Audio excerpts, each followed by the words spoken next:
룻기서 강의 세 번째 시간입니다.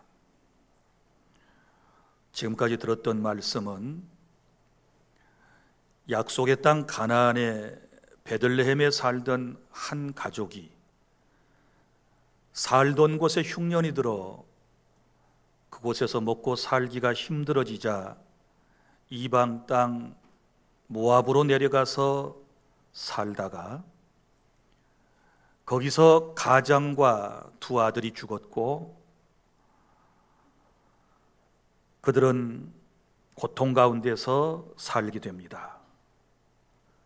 고향을 떠난 지 10년 만에 떠나온 고국 베들레헴에 비가 내리고 양식이 풍족해졌다는 기쁜 소식이 들려왔고 시어머니인 나오미와 모압 땅에서 맞아들인 자부 룻이 함께 남편의 고향으로 돌아와서 회복되어가는 말씀까지를 들었습니다. 오늘은 본문의 말씀을 통해서 고통받는 인생이 어떻게 역전의 주인공이 될 수 있는가에 대하여 말씀을 함께 상고하도록 하겠습니다.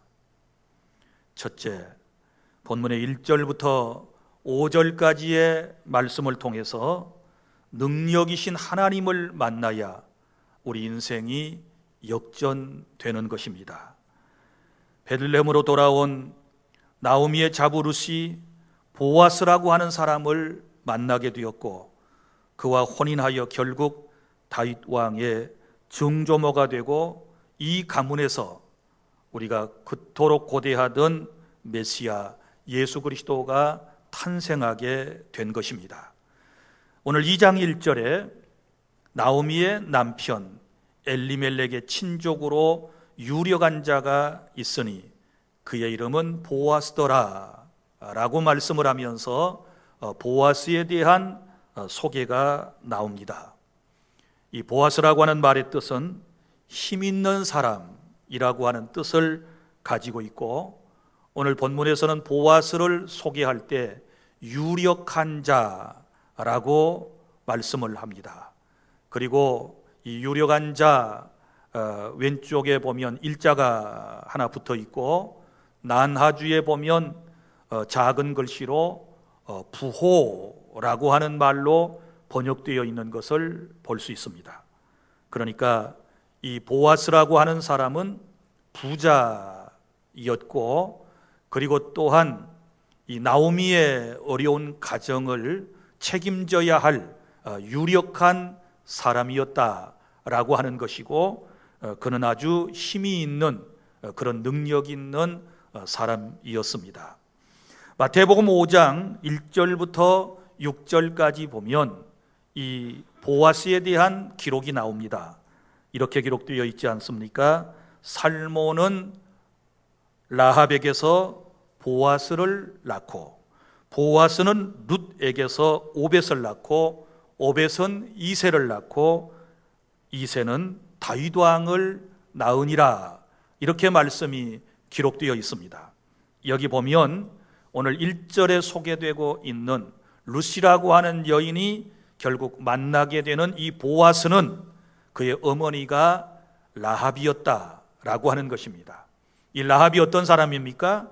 우리가 잘 아는 대로 여리고성의 기생 라합을 말하는 것이고 이 기생 라합이 유다 지파의 살몬이라고 하는 사람과 혼인을 했고 거기서 태어난 아들이 바로 본문에 소개된 보아스 곧 나오미의 남편 엘리멜렉의 친족이었다라고 하는 말씀입니다. 정말 놀라운 하나님의 은총입니다. 여러분 기생 출신 라합도 이방 여인 룻도 하나님께서 그들을 부르시고 사용하셔서 그의 후손을 통하여 메시아 예수 그리스도가 탄생하게 되었다라고 하는 것은 하나님의 전적인 은혜임을 믿으시기를 바랍니다. 이런 하나님의 놀라운 그 크신 은혜를 힘입어 죄인된 저와 여러분도 구원받고 믿음의 반열에 서게 되었으며 하나님의 은총 속에 날마다 하루하루를 살아가고 있음에 대하여 감사하시기를 바랍니다. 이제 루시 보아스를 만나게 된 과정을 하나씩 살펴보도록 하겠습니다. 여기서 영적으로 보아스는 성부 하나님을 상징하기도 하는 것입니다. 여기 루시라고 하는 이 여인이 유력한 자 보아스를 만나게 된 것은 능력 있는 보아스라고 하는 사람을 만나서 그의 인생이 전화위복된 것은 결국은 그가 어려움을 당했었기 때문에 이 유력한 남자를 만날 수 있었던 것입니다.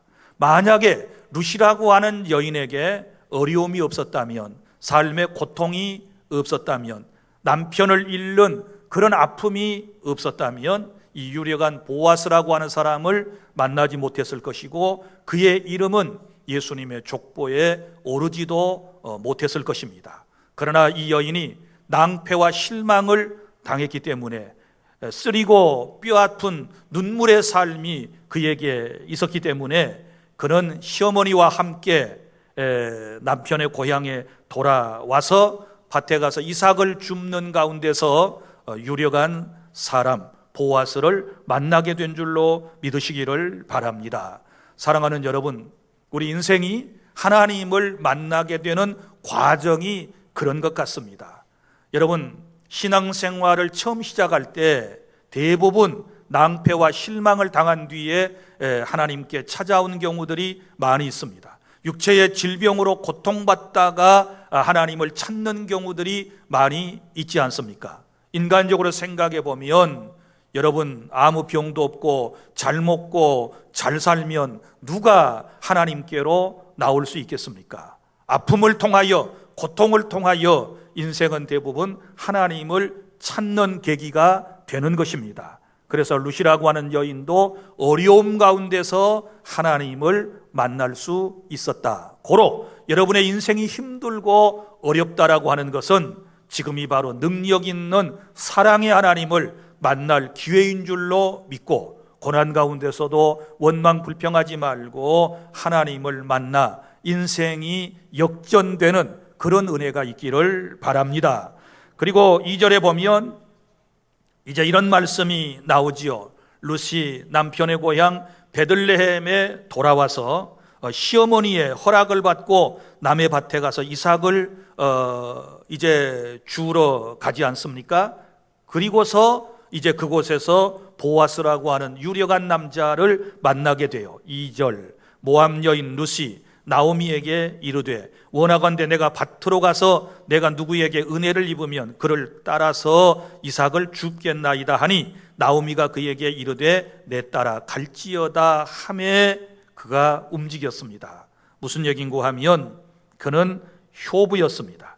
시어머니를 모시기 위해서 무엇이라도 하기 위해서 일터로 나가야 할 상황이었는데 자기 마음대로 일터에 나간 것이 아니고 시어머니에게 정중히 말씀을 드리고 그리고 허락을 받고 난 이후에 일터로 갔다라고 하는 것은 예의 바른 효부였다라고 하는 것을 알 수 있는 것입니다.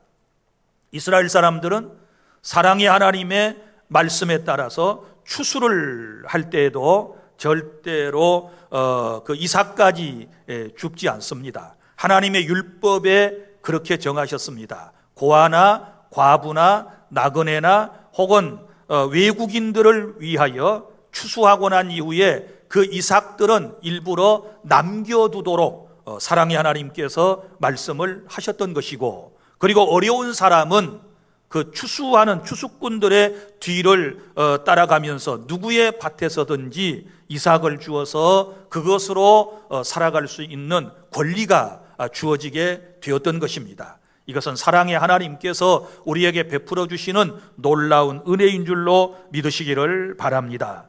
그래서 3절 보면 룻은 베는 자들을 따라, 이 말은 추수꾼들을 따라 밭에 가서 이삭을 줍게 되는데 그 밭이 시아버지의 친족인 보아스의 밭이었다 라고 말씀을 하고 있습니다. 3절 볼까요? 룻이 가서 베는 자를 따라 밭에서 이삭을 줍는데 우연히 엘리멜렉의 친족 보아스에게 속한 밭에 이르렀다 라고 말씀을 하고 있습니다. 여기 보면 우연이라고 하는 표현이 나옵니다. 우리 한글 성경에 이것을 우연히 이렇게 번역을 했는데 우리는 이 본문의 뜻을 잘 이해를 해야 이 본문이 풀리게 되는데 무슨 말인가 하면 룻이 이삭을 줍게 된 밭이 인간 편에서 볼 때는 우연히 된 것처럼 보이지만 하나님께서 룻을 보아스의 밭으로 인도하셨다라고 하는 것입니다. 그러니까 룻이라고 하는 이 어려운 여인이 의도적으로 보아스의 밭으로 간 것이 아니라 하나님께서 인도하심을 말씀을 하는데 인간의 노력이 아닌 전적인 하나님의 섭리이심을 드러내기 위해서 여기 우연히라고 하는 말씀을 사용했다. 이해가 되십니까? 자, 사랑하는 성도 여러분, 인간 세상에서 일어나고 있는 모든 일들은 우리가 그리스도 안에서 우연이라고 하는 것은 없다는 것을 아셔야 합니다. 예수님께서 우리에게 들려주신 말씀이 마태복음 10장 29절에 기록되어 있는데 제가 낭독해 드리겠습니다. 참새 2마리가 한 아사리온에 팔리지 않느냐? 그러나 너희 아버지께서 허락하지 아니하시면 그 하나도 땅에 떨어지지 아니하리라. 30절에 너희에게는 머리털까지 다 세신 바 되었나니, 이런 말씀이 나옵니다. 무슨 말인가 하면 참새 한 마리가 땅에 떨어져 죽는 것조차도 하나님의 섭리 가운데 있다. 하나님이 허락하셔야 그런 일이 발생한다라고 말씀을 했습니다. 그리고 잠언 16장 9절 말씀에 이런 말씀이 나옵니다. 잠언 16장 9절입니다. 사람이 마음으로 자기의 길을 계획할지라도 그의 걸음을 인도하시는 이는 여호와시니라. 아멘. 마음으로 자기의 길을 여러분이 계획한다 할지라도 그의 걸음을 인도하시는 이는 여호와이시라. 할렐루야. 오늘 룻이라고 하는 여인이 시어머니를 봉양하기 위해서 남의 밭에 가서 이삭을 줄 계획을 가진 것은 자신의 계획이지만 그의 발걸음을 하필이면 보아스의 밭으로 유력한, 자기 자신을 도울 수 있는 유력한 보아스의 밭으로 그의 발걸음이 인도함을 받게 된 것은 하나님이 하신 일이었다. 이 사실을 믿으시기를 바랍니다. 사랑하는 주 안의 성도 여러분, 우리의 삶에 우연처럼 보여지는 모든 일들도 결국은 다 하나님의 섭리 가운데서 일어났다는 사실을 여러분이 믿으시기를 바랍니다. 강원도의 한 탄광에서 있었던 일입니다. 아주 믿음이 신실하여 하나님을 사랑하고 늘 기도 생활에 힘쓰던 한 광부가 있었습니다. 이분이 이제 그곳에서 근무를 하게 되는데 이분은 식사 시간이 되면 갱도 안에 들어가서도 비록 보잘것없는 도시락이지만 그것을 늘 앞에 놓고 감사 기도를 하고 드시는 분이었습니다. 어느 날도 여느 때와 다름없이 점심시간이 되어 갱도 안에서 도시락을 앞에 놓고 기도하고 있는데 옆에 있는 동료들이 키득키득 웃기를 시작했습니다. 그래서 눈을 떠서 서둘러 기도를 마치고 눈을 떠서 상황을 살펴보니 그 갱도 안에 순차라는 개가 있는데 이 개가 배가 고팠던 모양인지 바로 이분의 기도하는 분의 도시락을 물고서 저 입구 쪽으로 뛰어가는 것이었습니다. 이 모습을 보던 동료들이 키득키득 웃게 되었던 것이지요.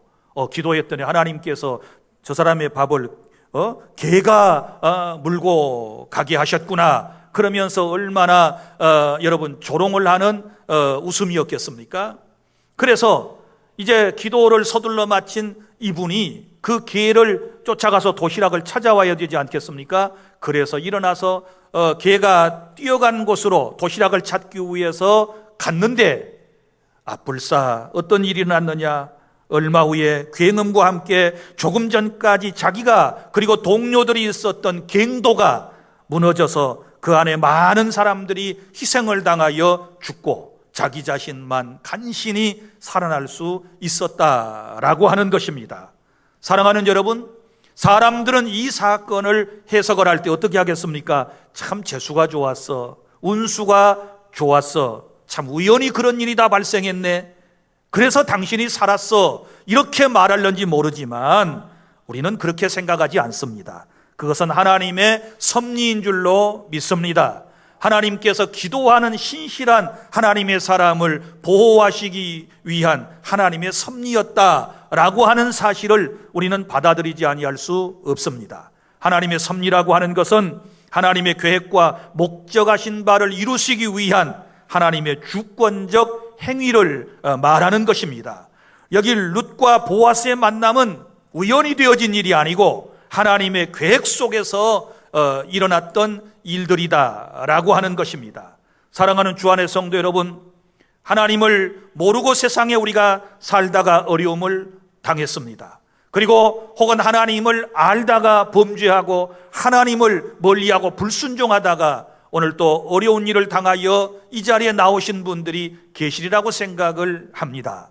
여러분이 이 자리에 나오시게 된 것은 우연이 아니고 고난을 통하여 하나님께서 저와 여러분을 이 자리에 불러주셨다라고 하는 이 믿음을 여러분이 가지실 때에 인생이 역전될 수 있는 줄로 믿으시기를 바랍니다.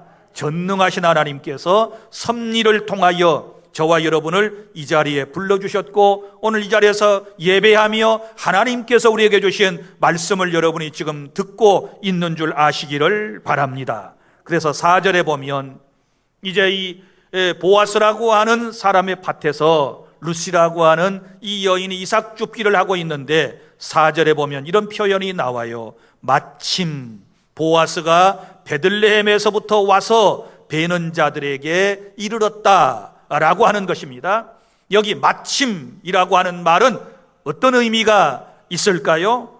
이 표현을 쓴 것은 룻과 보아스의 만남이 우연이 아니라 필연이었다. 마침 하나님께서 그를 그곳에 보내셨다라고 하는 말씀인 것입니다. 그리고 찾아온 보아스가 이제 그 추수꾼들에게 먼저 인사말을 건네는 것을 볼 수 있습니다.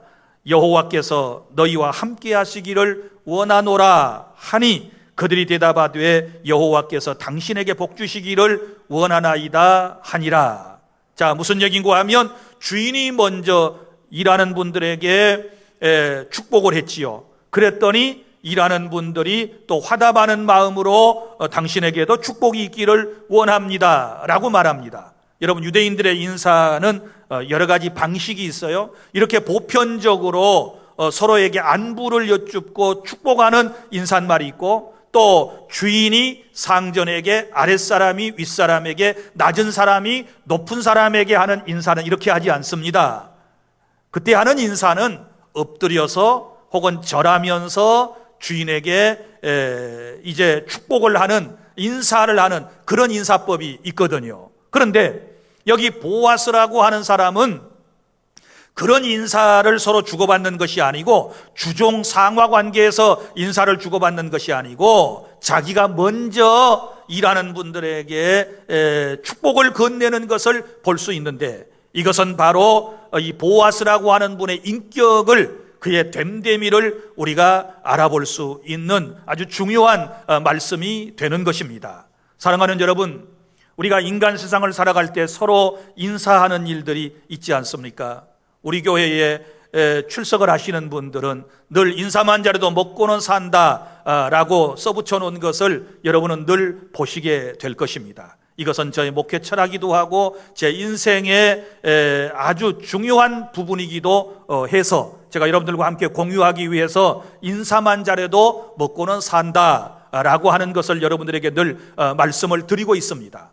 여러분, 보편적으로 우리 한국 사회에서 인사 그러면 어떤 생각을 갖습니까? 아랫사람이 윗사람에게 하는 거로, 그리고 낮은 사람이 높은 사람에게 인사하는 거로 그렇게 생각을 하지요. 그래서 젊은 사람들이 나이 든 사람에게 인사를 제대로 하지 않게 되면 인사깔이 없다, 아주 괘씸한 생각을 갖게 되지 않습니까? 우리 사회가 그래요. 항상 아랫사람이 윗사람에게 인사하는 것이 통념이지요. 또 그것이 옳은 일이라고 저도 생각을 합니다. 그러나 우리 그리스도인의 입장에서는 그렇게만 살아서는 안 되는 거예요. 오늘 말씀 보세요. 보아스가 밭에서 일을 하는 이 추수꾼들에게 먼저 인사를 하는 것을 볼 수 있지 않습니까? 우리가 이런 신앙인들이 되어야 될 줄 믿으시기를 바랍니다. 나이 든 사람이 이제는 젊은 사람에게 먼저 축복을 하세요. 제가 살고 있는 아파트, 특별히 저희 통로에 사는 분들은 참 인사깔이 밝아요. 제가 6년 동안 이제 그 아파트에 살게 되는데 제가 처음에 이사를 가서 아파트에 사는 분들에게 먼저 인사를 제가 건넸습니다. 안녕하십니까? 아이들을 보아도 코올리게 애들도 엘리베이터 앞이나 안에서 만나게 되면 제가 먼저 인사를 건넵니다. 안녕하십니까? 안녕하세요? 또 외국인들이 탈 때도 있습니다. 안녕하십니까? 안녕하세요? 또 배달하는 분들도 더러는 이용을 합니다. 그러면 제가 먼저 인사말을 건네게 됩니다. 처음에는 제가 어린 사람들에게 인사를 했더니 굉장히 당혹스러운 표정이었습니다. 그런데 한 5년 동안 계속해서 인사를 하니까 이제는 서로 보자마자 눈동자가 마주치면 우리 아파트 통로에 있는 분들은 서로 인사를 하게 돼요. 굉장히 수준 높은 의식을 가진 분들이라고 생각을 합니다. 그래요. 인사를 아랫사람에게 먼저 받으려고 하지 말고 우리가 먼저 인사를 건네는 이런 문화가 생겼으면 좋겠습니다. 우리 그리스도인들은 교회에서도 아랫사람들이 인사하지 않는다고 나무랄 것이 아니라 내가 먼저 밝은 모습으로 따뜻한 마음으로 인사를 건네고 축복을 건네게 되었을 때 더 아름다운 세상이 되고 아름다운 우리 교회 공동체가 된다라고 하는 사실을 여러분이 아시고 실천해 주시기를 바랍니다. 오늘 보아스가 이제 추수꾼들에게 인사말을 건네는 이 말씀을 통해서도 우리가 우리의 삶에서 적용해야 할 중요한 진리를 터득했다라고 보는 것입니다. 자, 이렇게 이제 보아스가 그 밭에 나타나면서 그 밭에서 일을 하고 있는 낯선 한 소녀에게 관심을 갖기를 시작합니다. 여기 5절에 보면 이제 소위 말하면 그 추수를 하는 분들을 감독하는 이제 사람에게, 지금으로 말하면 작업 반장 정도 되겠지요. 그 사람에게 보아스가 묻습니다. 이는 누구의 소녀냐? 이 말은 혈통적인 관계를 소중히 여기는 그들의 물음이에요. 네 집 딸이냐? 네 집 딸이냐? 그러니까 지금까지 뭐예요? 잘 알지 못하고 있었다라고 하는 것을 우리에게 보여주고 있지 않습니까? 여러분, 당시에 가난한 사람들이 남의 밭에서 이삭을 줍는 일은 흔한 일이었고, 그렇게 이삭을 줍는 사람들에게 애써서 찾아가서 인사를 하고 뭐 챙기고 하는 그런 것은 사실 아닌 거예요. 주인의 입장과 남의 밭에서 이삭을 줍는 사람의 입장을 한번 생각해 보시기를 바랍니다. 그러나 여기 자상하고 따뜻한 마음씨를 가진 이 보아스는 젊은 소녀가 이삭을 줍는 것을 보고, 소녀라고 표현을 하잖아요. 그도 그럴 수밖에 없는 것이, 당시에 혼인은 15, 16살 정도 되면 혼인을 하게 되고, 그리고 사랑하는 젊은 남편이 또 일찍 죽었는데, 여러분 한 번 시집을 갔지만 얼마나 소녀처럼 보였겠어요? 그래서 이 소녀가 네 집 딸이냐? 이렇게 물으면서 관심을 표현하게 되는 것입니다. 젊은 소녀가 이삭을 줍는 것을 보고 짠한 마음이 생겼겠지요. 그래서 그냥 지나칠 수 없었기에 누구인지를 묻고 있는 것입니다. 잘 몰라서 묻는 거겠지요. 그러나 우리 전능하신 하나님께서는, 사랑의 하나님께서는 우리를 다 알고 계심을 믿으시기를 바랍니다. 우리의 이름도 아시고 우리의 출신지도 알고 우리의 생각도 알고 계시고 우리의 사정도 아시고 우리의 형편도 다 알고 계시는 하나님께서 우리에게 찾아오셨다. 믿습니까? 여기 일터에 누가 찾아왔습니까? 보아스가 찾아와서 묻고 있는 장면입니다. 여러분, 인생이 고통 가운데 살아갈 때 우리 하나님께서 저와 여러분에게 다 알고 찾아오심을 믿으시기를 바랍니다. 사랑하는 성도 여러분, 우리 인생이 회복되려면 여러분들에게 놀라운 역전의 기회가 체험되려면 어떻게 해야 될까요? 능력의 하나님, 전능하신 하나님, 사랑의 하나님을 꼭 만나야 될 줄로 믿으시기를 바랍니다.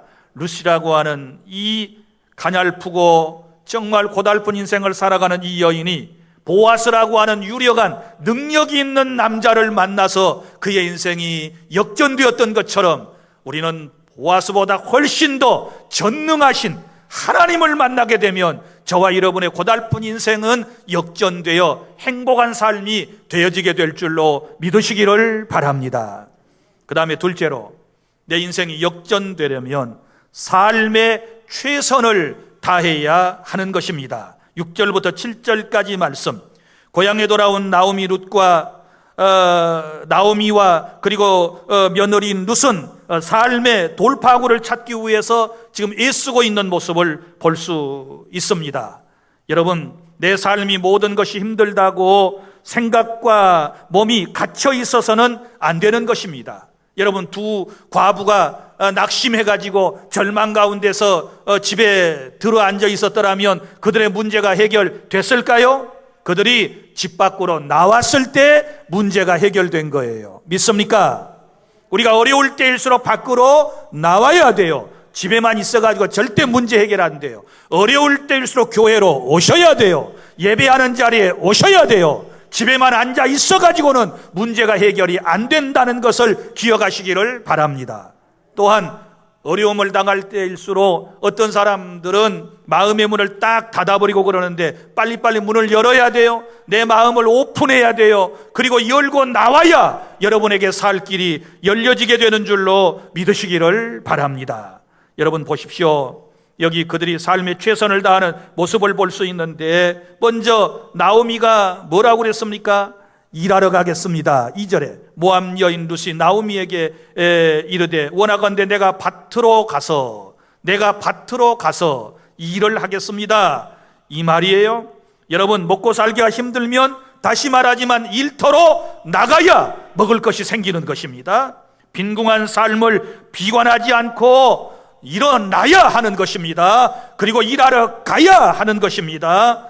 누군가의 구제의 손길만을 기다려서는 안 돼요. 기다리지 않았습니다. 두 과부가 집에서 누가 양식을 가져다 주는 걸 기다렸습니까? 누구의 얼굴이나 쳐다보고 살았습니까? 그러지 않았습니다. 일하러 나간 것입니다. 오늘 우리에게 이러한 일들이 있어야, 우리에게도 이러한 삶의 적극적인 자세가 있어야 내 삶이 역전되는 줄로 믿으시기를 바랍니다. 그리고 일터에 갔으면 어떤 일터에서든지 어떤 회사에서든지 어떤 공장에서든지 우리는 최선을 다하여 부지런히 일을 해야 우리의 삶이 변화되는 것입니다. 여기 6절부터 7절까지 말씀해 보면 이제 보아스가 사환에게 이 소녀가 누구냐라고 물을 때 사환이 이 소녀를 관찰한 대로, 본 대로, 느낀 대로 지금 소개하고 있는 장면입니다. 6절, 베는 자를 거느린 사환이 대답하여 이르되 이는 나오미와 함께 모압 지방에서 돌아온 모압 소녀인데 그의 말이 나로 베는 자를 따라 단 사이에서 이삭을 죽게 하소서 하였고 아침부터 와서는 잠시 집에서 쉰 외에 지금까지 계속하는 중입니다 라고 보고를 하는 것을 볼 수 있습니다. 자, 그러면 여기 룻이라고 하는 여인을 한번 조명해 볼까요? 먼저는 책임감이 강했어요. 어떤 책임감입니까? 밭에서 일을 할 때에 열심히 지금 일을 하고 있는 것은 자기가 그렇게 열심히 일을 해야 시어머니를 봉양할 수 있다라고 하는 책임감이었어요. 그런데 이 책임감은 어디에서부터 나왔나요? 시어머니를 사랑하는 데서부터 나온 거예요. 억지로 한 거 아니에요? 그렇지 않습니까? 시어머니를 사랑하기 때문에 그 시어머니를 내가 모셔야 한다라고 하는 책임감이 그의 마음속에 있었다라고 하는 것을 우리가 알 수 있습니다. 사랑하는 여러분, 우리는 서로에게 책임감을 가져야 됩니다. 부모는 자식에 대한 책임감을 가져야 돼요. 자, 사랑하는 자식을 잘 양육하고 교육시켜야 할 책임이 누구에게 있습니까? 부모에게 있는 것입니다. 그리고 자식은 부모를 잘 공경하여야 할 그런 책임이 마음속에 있는 것입니다. 이걸 놓쳐버려서는 안 되는 것입니다. 그리고 또한 부부간에도 서로 책임이 있어야 돼요. 한 가장은 그 가정에 대하여 책임을 가져야 하는 것이지요. 그렇지 않습니까? 가정을 잘 이끌어 나가야 되고, 아내는 또 책임을 가져야 되지. 어떤 책임입니까? 남편을 잘 내조하고 자녀들을 잘 양육하고 보살피는 이런 책임을 가지게 되었고, 이것을 잘 감당하게 되었을 때에 그 가정이 회복하고 살아나는 것입니다. 사랑하는 주 안의 성도 여러분, 이런 책임감을 서로 가져야 한다. 그 다음에 또 이 룻이라고 하는 사람은 어떤 사람입니까? 효성이 있었어요. 효부입니다. 효부. 나오미를 끝까지 모시려고 그러지 않습니까? 여러분, 성경에 우리 하나님께서 뭐라고 말씀하셨습니까? 10계명 가운데 5번째 계명인데 부모를 공경하라. 에베소서 6장 1절부터 3절까지 내 부모에게 순종하라. 내 부모를 공경하라. 그리하면 네가 땅에서 잘되고 장수하리라. 부모를 잘 공경해야 땅에서 잘되고 장수의 복을 받게 될 것이다. 이렇게 말씀을 했습니다. 그래서 자녀된 사람은 부모를 잘 공경해야만 하는 것입니다. 어떻게 공경해요? 가정을 꾸려서 독립해 나가야 돼요. 부모로부터 독립하는 것이 효도입니다.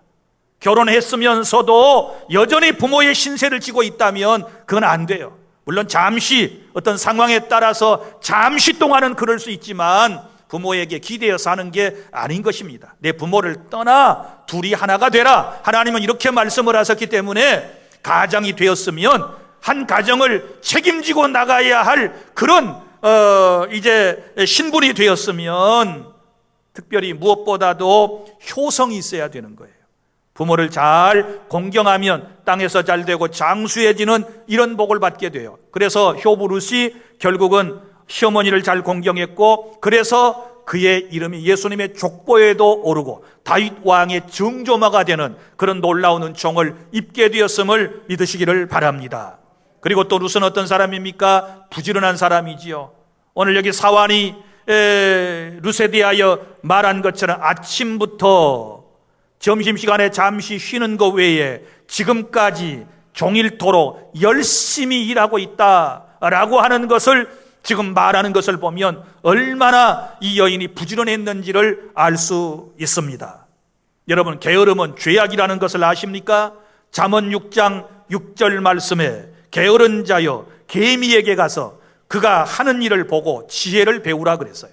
게으른 사람은 개미의 지혜와 그 부지런함을 배워야 하는 것입니다. 여기 지혜를 배우라. 개미의 지혜를 배우라. 부지런함도 배워야 하고 지혜는 어떤 지혜입니까? 먹을 양식을 미리미리 비축해 두는 그런 부지런함의 지혜를 배워야 한다라고 하는 것이고, 또한 사도 바울은 데살로니가 후서 3장 10절에서 이렇게 말씀을 했습니다. 누구든지 일하기 싫어하거든 먹지도 말게 하라. 일하기 싫으면 안 먹어야 돼요. 노동하기 싫으면 먹지 않아야 돼요. 철저하게 하나님은 우리에게 말씀하셨습니다. 일해야 된다고. 예수님도 이 땅에 오셔서 요한복음에서 뭐라고 말씀하셨습니까? 내 아버지께서 일하시니 나도 일한다. 성부 하나님은 일하시는 하나님, 성자 예수님 일하시는 하나님, 그리고 성령 하나님도 여전히 지금도 이 말씀을 듣는 시간에도 여러분은 영혼 안에 지금 역사하시면서 일하고 계심을 믿으시기를 바랍니다. 그리고 성령님을 마음속에 모시고 살아가는 저와 여러분도 일을 해야만 하는 것입니다. 믿습니까? 하나님을 경외하며 그의 길을 걷는 자마다 복이 있다.